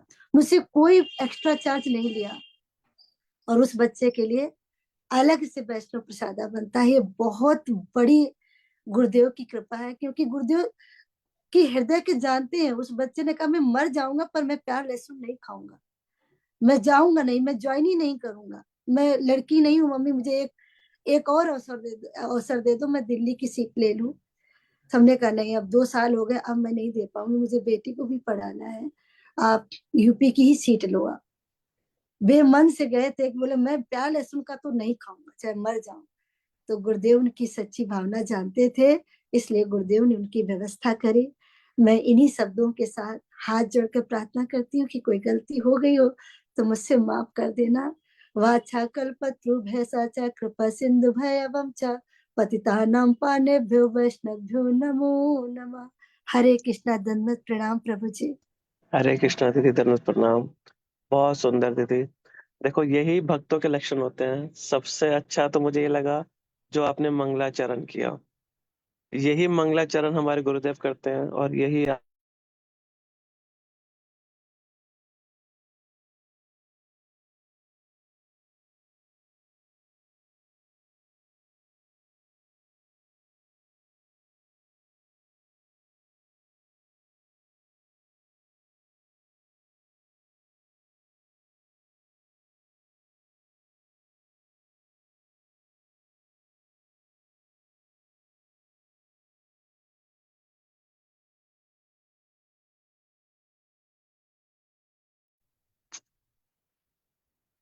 हरे कृष्णा। हाँ, तो मैं ये कह रहा था, अब पता नहीं मेरी आवाज गई है कि नहीं गई, लेकिन अच्छा नहीं आई, ठीक है। तो मैंने ये कह रहा था कि आपने जो बात बोली ना, एक तो पहले आपने जो पुष्पांजलि दी मंगलाचरण से, तो यही मंगलाचरण हमारे गुरुदेव भी करते हैं, और यही मंगलाचरण करके आपने शुरुआत पुष्पांजलि से दे ही दी। तो बड़ा अच्छा लगा आपका ये मंगलाचरण सुन के। दूसरा, जो आपने अपनी अनुभूतियां बताई, वो तो मैंने लाइव खुद देखा है आपको, कि कैसे आप और प्रभु जी वहां पे नवदीप में जब परिक्रमा कर रहे थे, तो मैंने प्रभु जी से पूछा भी था कि प्रभु जी आपको परेशानी नहीं हो रही? तो प्रभु जी बड़ा हंसते हुए कह रहे हैं, नहीं मुझे कोई परेशानी नहीं। तो ये जैसे सुचित्रा दीदी ने स्टार्ट किया था वर्ड, जो श्रद्धा से, यही वो श्रद्धा है जो श्रद्धा आगे बढ़ बढ़ के भक्ति को परिपक्व करेगी। तो बहुत सुंदर दीदी आपने जो भी गुरुदेव के बारे में अनुभूतियां बताई, तो अच्छा लगा मुझे। अब प्रभु जी भी बोलते आज तो अच्छा लगता, दोनों इकट्ठे बोलते हैं। जबलपुर में है, ऑफिस की तरफ से कोर्स होता है 30 डेज का। हाँ। हाँ, तो वो जबलपुर अच्छा। में वो 4 तारीख को वापस आएंगे। अच्छा। और जो आपने ये 18 नाम बताया ना गुरुदेव के, जी प्रभु। गुरुदेव ने एक कथा में विदेश में करी है ये कथा, जी और जी ये जी। सारे नामों की नाम तो बताए बताए, उसकी एक्सप्लेनेशन भी गुरुदेव ने करी है। जी जी और जो प्रभु। हमारे एक चैतन्य प्रभु हैं, इन्होंने इसको यूट्यूब पे भी शेयर किया है। अच्छा अच्छा। तो अगर आपने दोबारा सुनना है तो इनको सुन लेना, लेकिन जी आपने जी। नाम उच्चारण ठीक किया है, कोई गड़बड़ नहीं है नाम उच्चारण में। मुझे बस 17 नंबर पे जब गुरुदेव जैसे हर चैप्टर में हाँ। बता देते, जैसे 18 चैप्टर का ये है, तो हम्म। 17 चैप्टर में गुरुदेव ने नहीं कहा कि 17 का ये है, तो उसमें अच्छा। उस बीच में मैं बहुत कोशिश की पर समझ नहीं अच्छा। पाती हूँ। कोई बात नहीं दीदी। जैसे बाकी अनुभूतियां हुई है, जी सुचित्रा दीदी हमेशा ना ये बात भी बोलती हैं जी कि आप बस श्रद्धा पूर्वक सुनो, सब कुछ अपने आप गुरुदेव स्फुरित करा देंगे। तो जी जो प्रभु। आपने प्रयास कर रहे हो, तो गुरुदेव इसकी भी स्फूर्ति आपको जरूर कराएंगे। पर आपने और प्रभु जी कहा कि कपूर की भांति जो हम अपनी अनुभूतियां व्यक्त करते हैं वो कपूर की तरह उड़ जाती हैं। यह मैंने अनुभव की है, हमने बहुत कुछ सीखा है जब से आपने बताया है। तो जैसे जो सपने आते हैं कुछ और होता है तो मैं कुछ नहीं हम्म, बताती हूँ, पर एक हम्म, कथा में सुना कि हम वैष्णव से बता सकते हैं। तो हम्म, बस ये डर लगता है कि कहीं गुरुदेव की कृपा हम पर हमसे चली न नहीं जाए पर से। नहीं दीदी, देखो ये अगर किसी अहंकार वश या अपने आप को श्रेष्ठ दिखाने के लिए अगर आप ये बात बताएंगे, तो ये जी। उड़ जाएगी। अच्छा अच्छा। लेकिन ये अगर श्रद्धा पूर्वक और दूसरों को श्रद्धा जगाने के लिए अगर ये बात बताएंगे, तो ये कभी नहीं उड़ेगी। क्योंकि जैसे कईयों का, हमारे परम गुरुदेव भी कहते हैं, एक स्व भजन होता है, ठीक है, जो वो खुद करते हैं, और एक विभजन जो वो दूसरों को बताते हैं। तो दोनों ही भजन का तरीका अलग अलग है। तो आपने जो अपनी अनुभूतियां बताई, ये इसलिए नहीं बताई कि आप अपनी अनुभूतियां को बड़ा गर्व या वो सब करते हो, या एक अहंकारवश नहीं।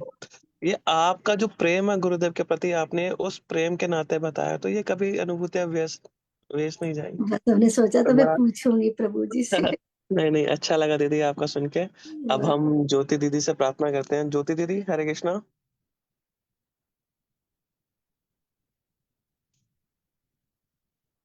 हरे कृष्णा प्रभु जी, धन्यवाद।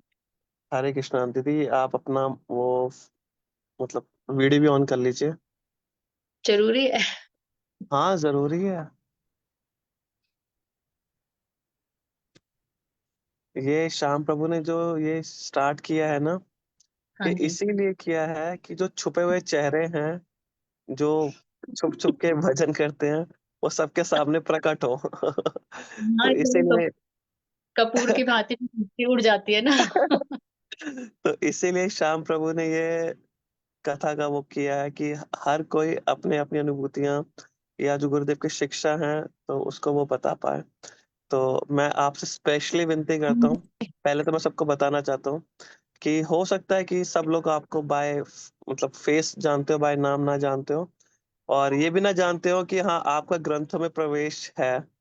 तो इसीलिए मैं सबसे ये बताना चाहता हूँ कि ज्योति दीदी का ग्रंथों में काफी अच्छा प्रवेश है।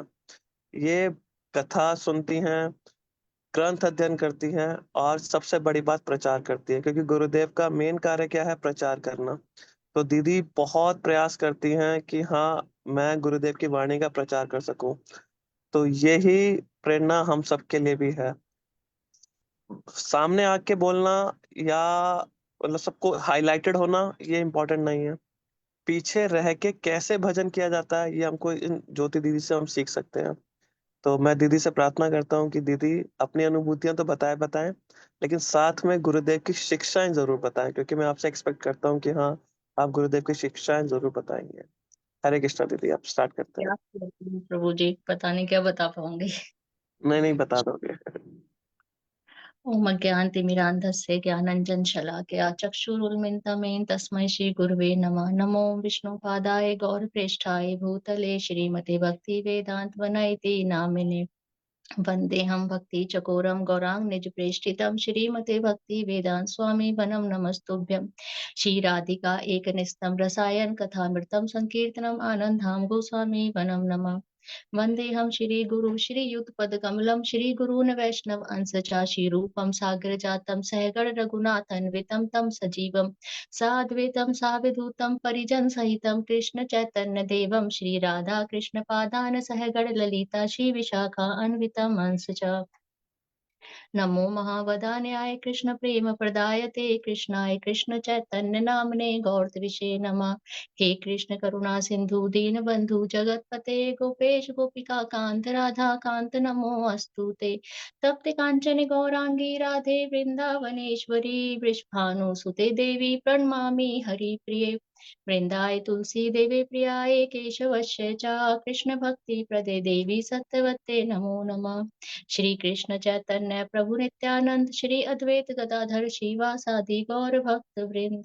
हरे कृष्णा कृष्णा कृष्णा हरे हरे, हरे राम राम राम हरे हरे। श्री श्री गुरुदेव की जय। उपस्थित सभी वैष्णव वैष्णवियों को यथा योग्य दंडवत प्रणाम। गुरुदेव की महिमा के लिए श्याम प्रभु जी ने ये प्रोग्राम करा है।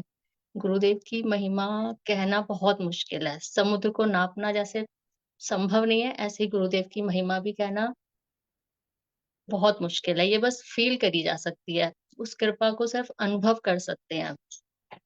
वो भी अनुभव करना भी जरूरी है। कई बार वो चीजें हो जाती हैं और हम लोग रियलाइज ही नहीं करते हैं कि गुरुदेव ने कृपा करी है।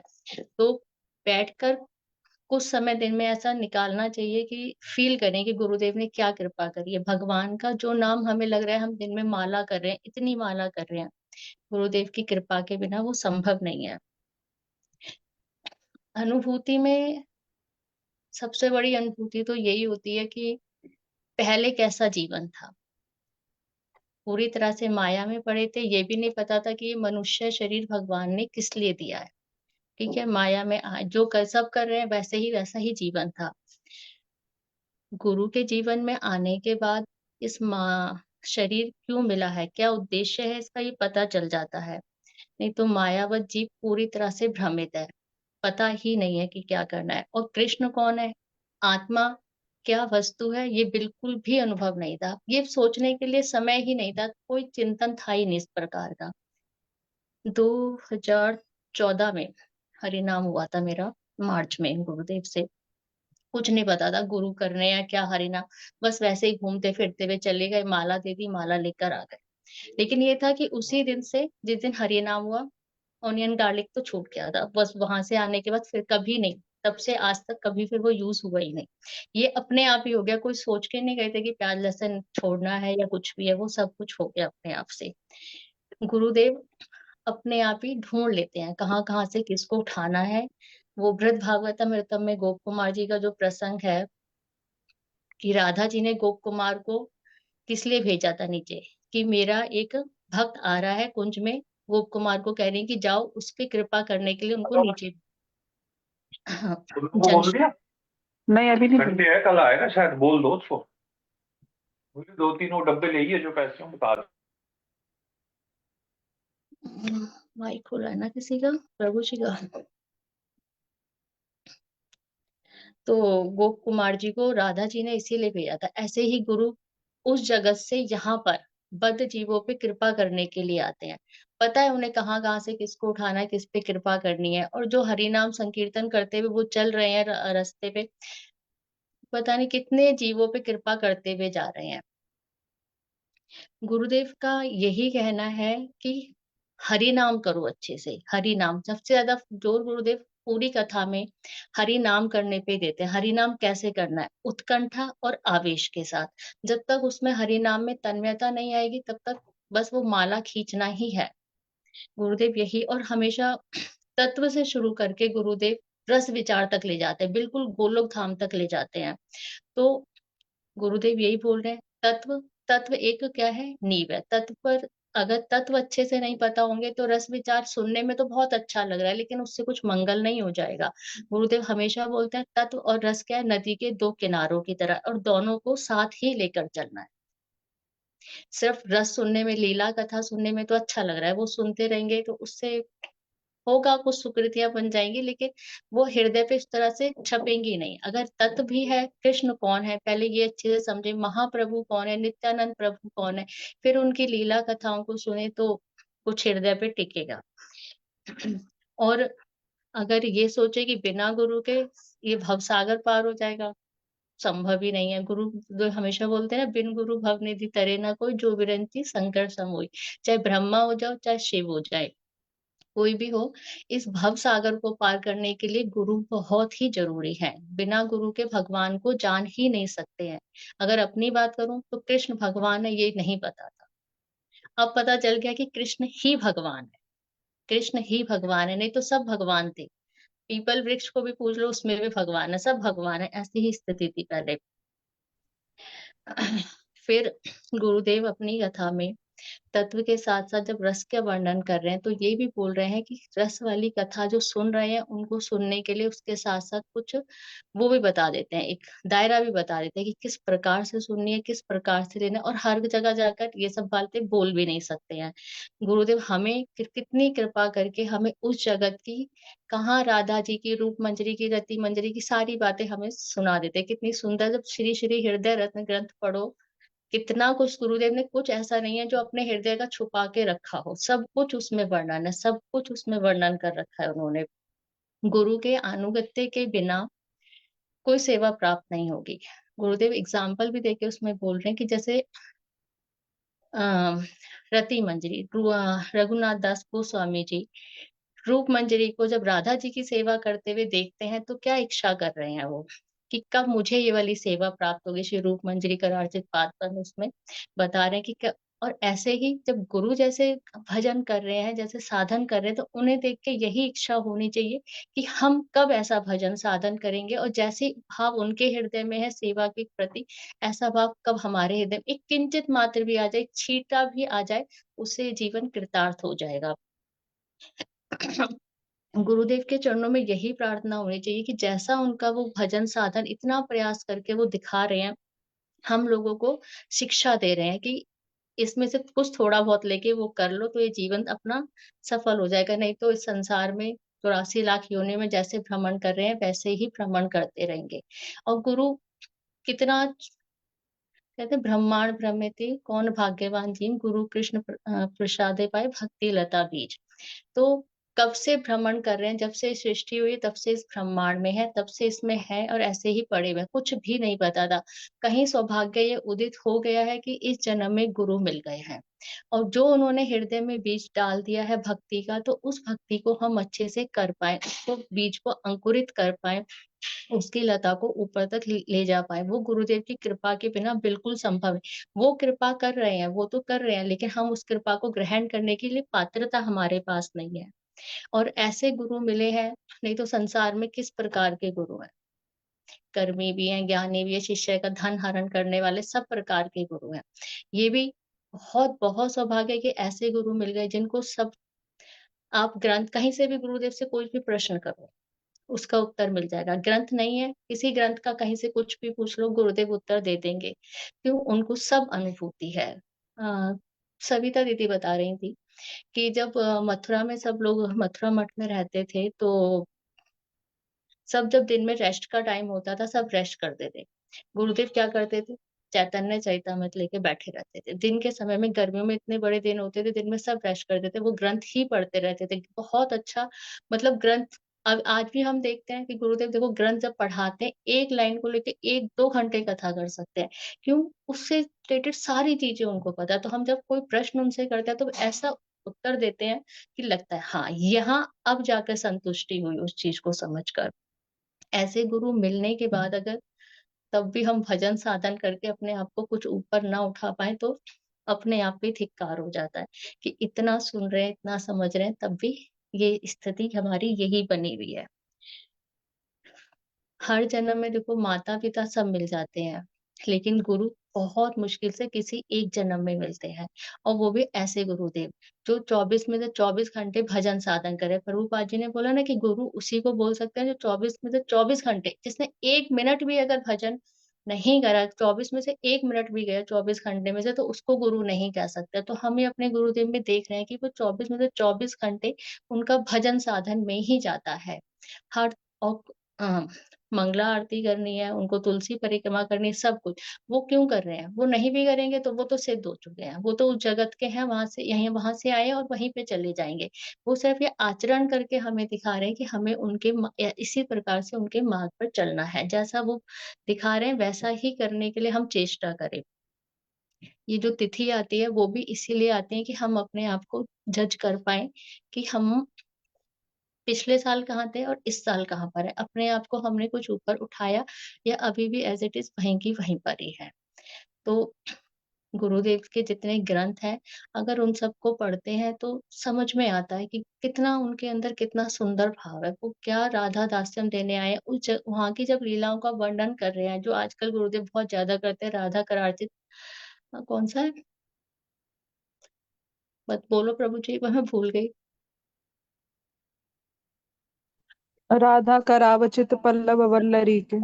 हाँ, उसका जब वर्णन करते हैं और राधा रस सुधा निधि में जब हम उसको पढ़ते हैं तो वो 2 लाइन में खत्म है। अगर हम खुद से पढ़ते तो हम बस उसका उतना ही अर्थ समझ पाते। तो इसीलिए बोलते हैं कि भक्त भागवत के बिना ग्रंथ भागवत को नहीं समझ सकते हैं।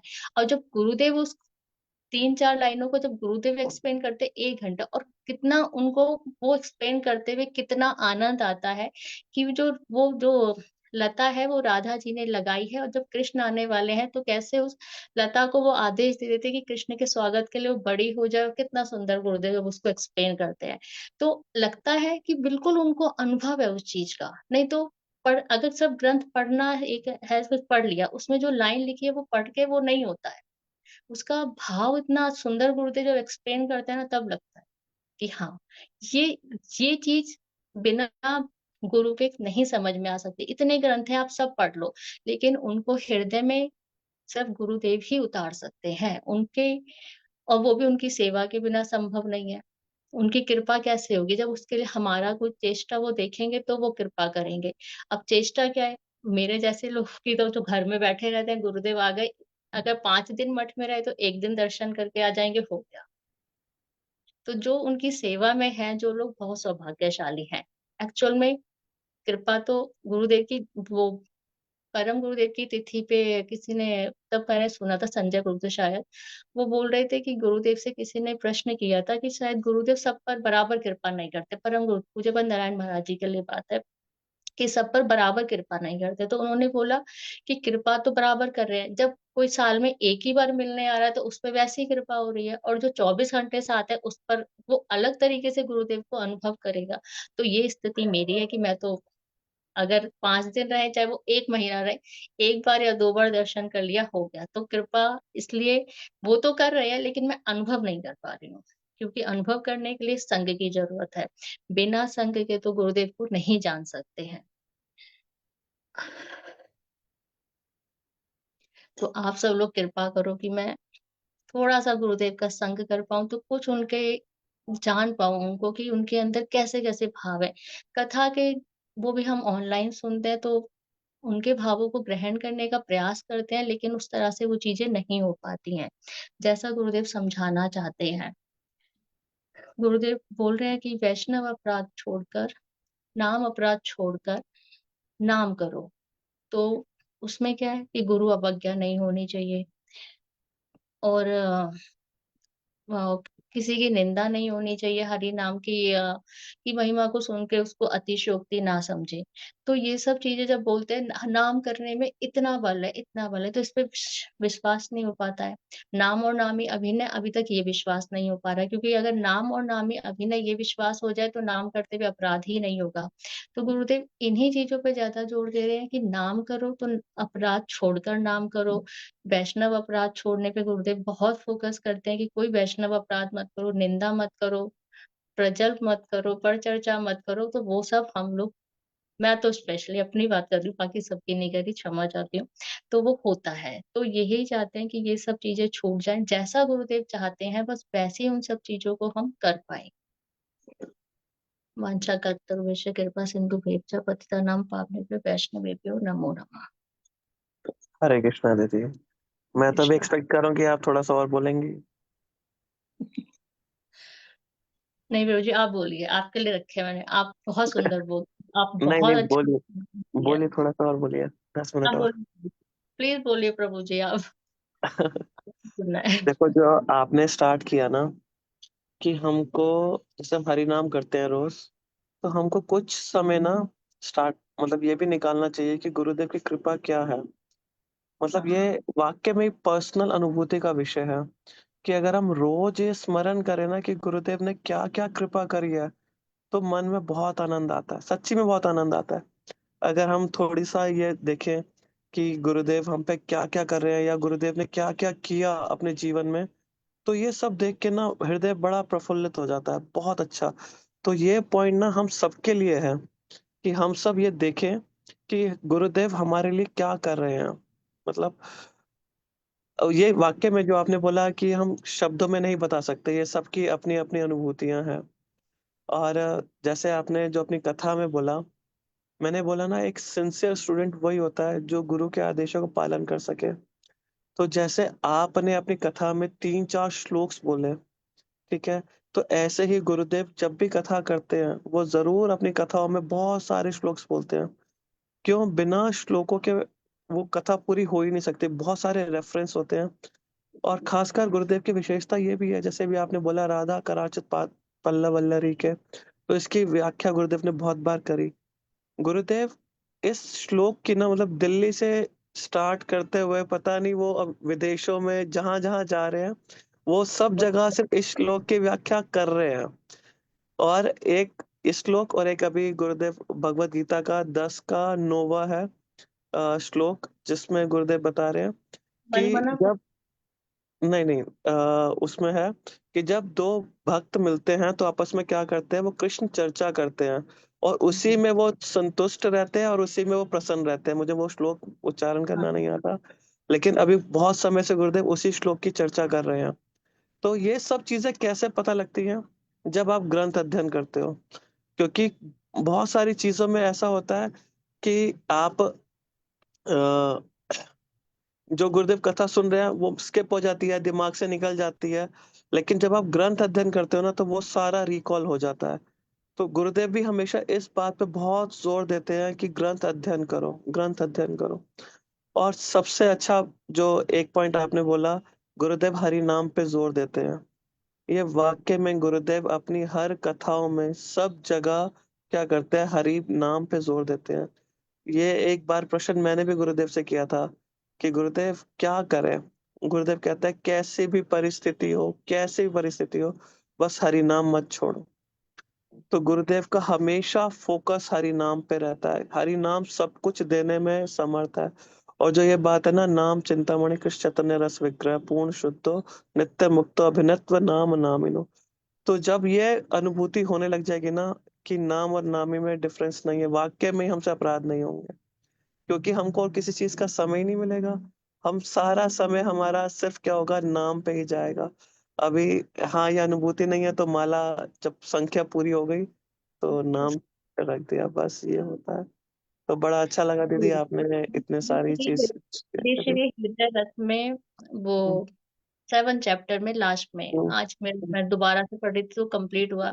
तो उसमें षड गोस्वामी जी के जो बताए गए हैं, संख्या नाम गान नति भी काला वसानी कृतो, तो वो लाइंस बिल्कुल गुरुदेव पे फिट होती है। जब ये फील किया कि संख्या पूर्वक नाम गान नतिभि काला वसानी कृतो निद्रा आहार विहार आदि विजितो चातंत दीनो चयो राधा कृष्ण गुण समृते मधुरिमा नंदेन सम्मोहितो। तो ये सारे के सारे लक्षण गुरुदेव में बिल्कुल स्पष्ट दिखते हैं, मतलब कहीं कोई संदेह ही नहीं है। संख्या पूर्वक नाम गान करना है, नति भी मतलब प्रणाम करके मतलब पूरा समय उनको इन्हीं चीजों में बिताना, और निद्रा आहार विहार आदि भी इन सबको तो उन्होंने जीत ही लिया। ना खाना है उनको, ना सोना है उनको, बस हरि कथा कहनी है उनको। तो जब ये पढ़ा तो लगा कि सब ये सारी सब चीजें गुरुदेव पे बिल्कुल फिट हो रही है। बिल्कुल। और देखो ये तो श्लोक का है, अगर आप हमारे गोस्वामियों का आचरण देखो और अपने गुरुदेव का आचरण देखो तो कोई डिफरेंस लगेगा ही नहीं। मतलब परम गुरुदेव के जब हम लेक्चर सुनते हैं और जब हम अपने गुरुदेव की वाणी सुनते हैं तो कोई भेद है ही नहीं, कोई भेद नहीं है।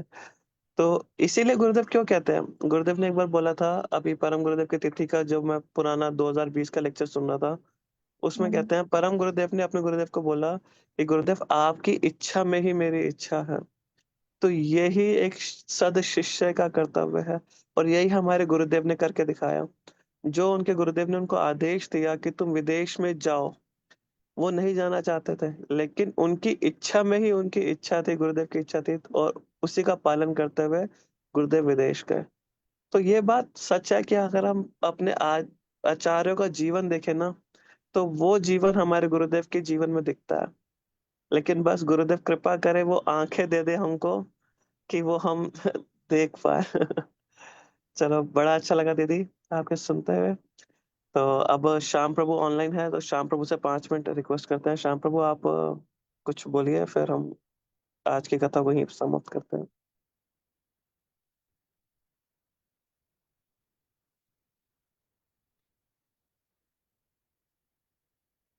हरे कृष्णा।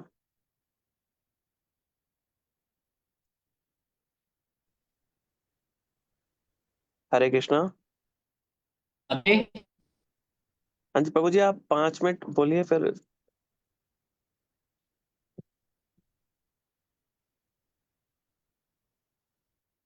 आप महात्मा लोगों ने इतना सुंदर रूप से बोल दिया, मैं क्या बोलूंगा।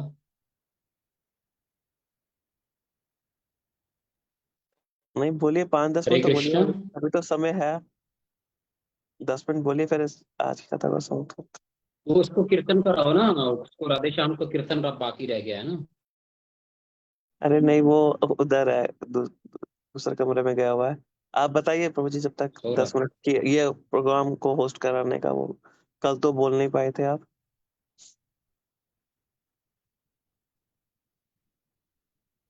कल आपने टाइम नहीं दिया था।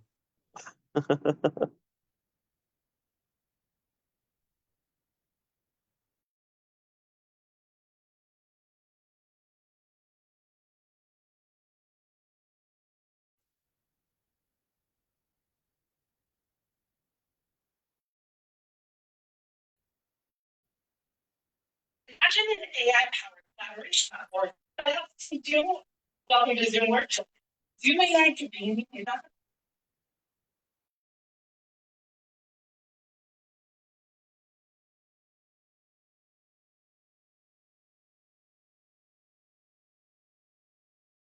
imagine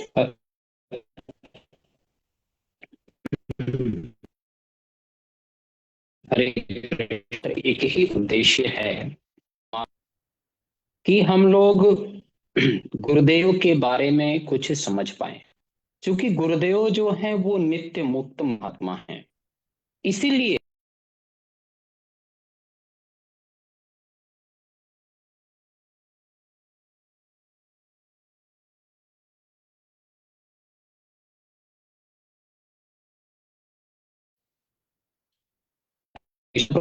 नेटवर्क बहुत प्रॉब्लम है, इसलिए आप कीर्तन करा दो, अच्छा रहेगा। हाँ जी श्याम प्रभु, आपका आवाज नेटवर्क आ नहीं रहा ठीक से। तो आज फिर या तो यहीं पे रखते हैं, फिर कल हाँ आप बोलना फिर। ठीक है। हाँ हाँ और हाँ, नहीं कल, उसको थोड़ा कीर्तन करा दो थोड़ी देर। अच्छा मैं बोलता हूँ उसको। राधे श्याम कीर्तन नहीं कर सकता अभी। हाँ आ रहा है, 5 मिनट, 1 मिनट आ रहा क्योंकि बहुत प्रॉब्लम है नेटवर्क के हमारे पास। हाँ तब तक आप बोल दो कुछ। কালকে খুব করছিলাম যে যে রাধা রমণ হরি বল, গান করতে বল।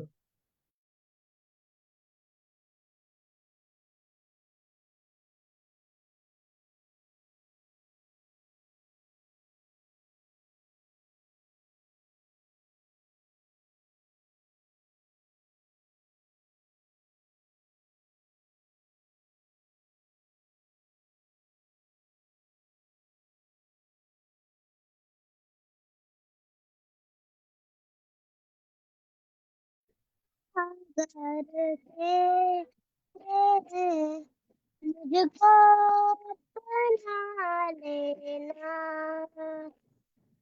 मैं शरण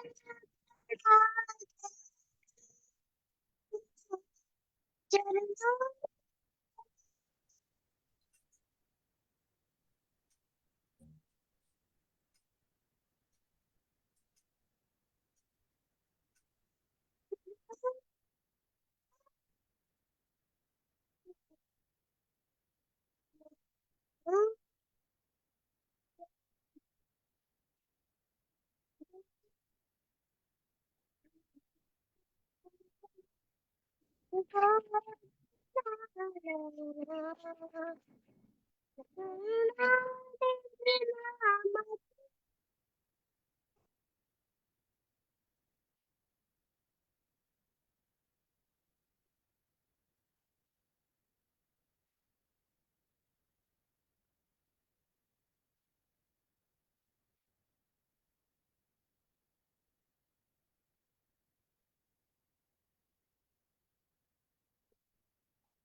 मैं सन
तो नेताई गौरा हरे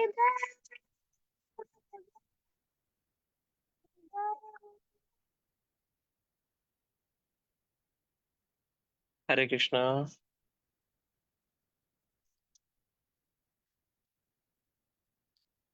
चलो आज कथा को यहीं पे समाप्त करते हैं। और एक चीज और, 2 तारीख को गुरुदेव का हम आविर्भाव तिथि मना रहे हैं। तो आप सबसे रिक्वेस्ट है कि आप सबने आना है, और हर प्रकार की जो भी सेवा आप कर सके तो वो वहां पे आके जरूर करनी है। हम सब 2 तारीख को बड़े धूमधाम से गुरुदेव का ये जन्मदिन मनाएंगे। ठीक है। हरे कृष्णा। दंड प्रणाम सबको। हरे कृष्णा।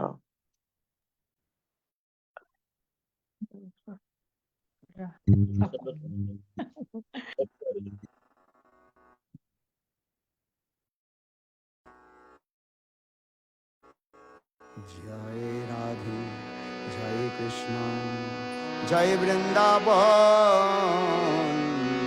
रसिक मुकुट मणि जय गोपीजन जय राधे जय कृष्ण जय वृंदावन रसिक मुकुट मणि जय गोपीजन जय राधे जय वृंदावन रसिक मुकुट मणि जय गोपीजन जय राधे जय कृष्ण जय वृंदावन रसिक मुकुट मणि जय गोपीजन राधे राधे राधे श्याम राधे राधे श्याम श्याम राधे राधे राधे श्याम राधे राधे श्याम श्याम राधे श्याम जुगल मेरो है जीवन राधे श्याम जुगल मेरो है जीवन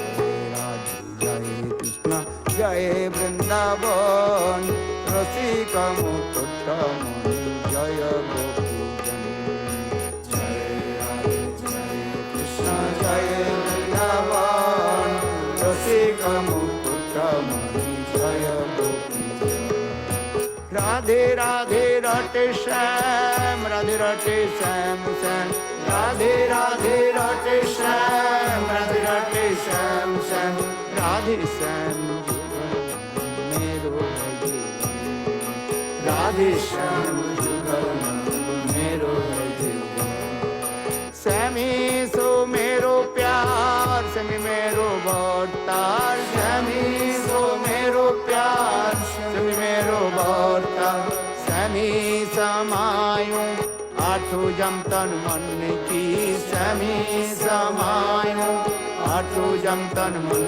की कृष्ण जय वृंदावन रसिक मुकुट मणि जय गोपीजन जय राधे जय कृष्ण जय वृंदावन रसिक मुकुट मणि जय गोपीजन नित्य सेवा नित्य धाम नित्य पाऊं आठो जाम नित्य सेवा नित्य धाम नित्य पाऊं आठो जाम राख रुचि सोज ठाकुरानी राख रुचि सोज ठाकुरानी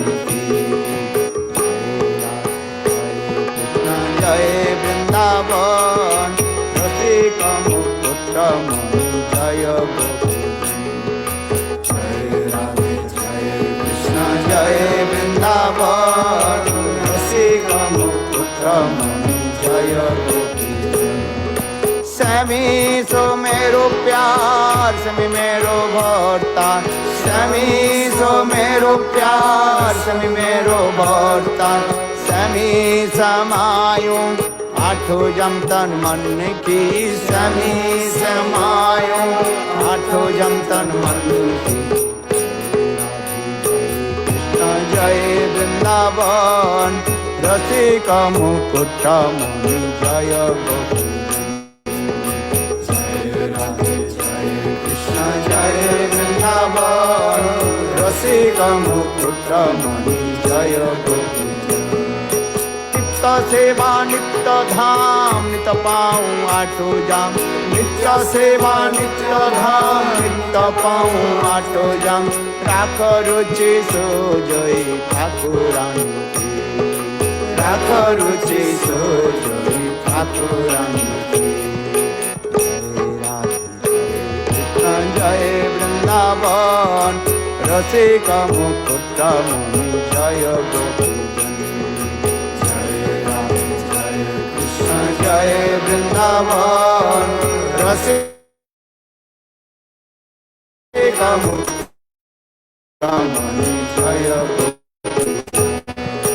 मेरा एक प्राण धन एक ये जीवन मेरा एक प्राण धन एक ये जीवन नंद नन्ना नंदन मदन मोहन राधिका रमन नन्ना नंदन मदन मोहन राधिका रमन जय राधे जय कृष्ण जय वृंदावन रसिका मुकुट मणि जय गोपी जय राधे जय कृष्ण जय वृंदावन रसिका मुकुट मणि जय गोपी ओ रसिका मुकुट मणि जय गोपी जन जय राधे जय कृष्ण जय वृंदावन रसिका मुकुट मणि जय गोपी जय राधे जय कृष्ण जय वृंदावन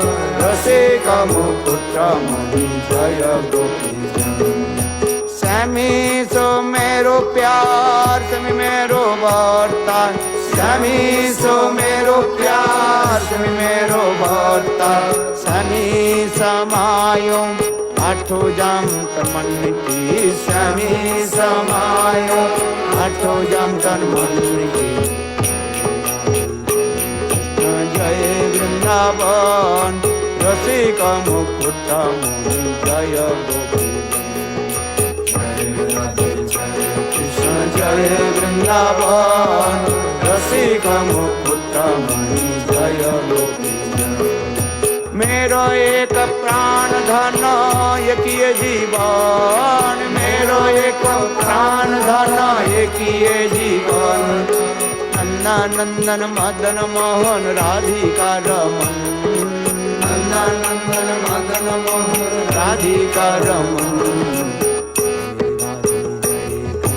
जय वृंदावन रसिका मुकुट मणि जय गोपी जय राधे जय कृष्ण जय वृंदावन रसिका मुकुट मणि